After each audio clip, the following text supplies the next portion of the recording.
ओम सिद्ध भैरवनामा बघा. अजून संतांनी काय सांगतं, वृक्ष वेली आम्हा सोयरे वंचरे पक्षी सुरवती सुरवर आळवती. बघा, दिगंबरा श्रीपाद वल्लभ दिगंबरा ही उमराचं झाड.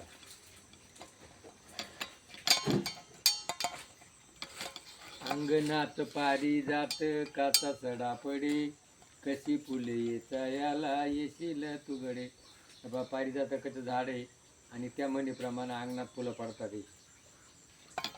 जयाचे द्वारी सोन्याचा कुंतळ, अंग्याईचे बोल रेडा बोले. येवलेचे रोप लावी येले द्वारी, त्याचा वेलू गेला गगनावरी. बघा, मोगऱ्याचं झाड आहे आणि त्याचा वेलू फार पिंपळाच्या शेंड्यावर गेलेला आहे. म्हणजे वृक्ष वेली आम्हा सोयरे वंचरे, झाडे लावा झाडे जगवा, निसर्गावर प्रेम करा, हा नवरात्र उत्सव साजरा करा. जय भैरवनाथ.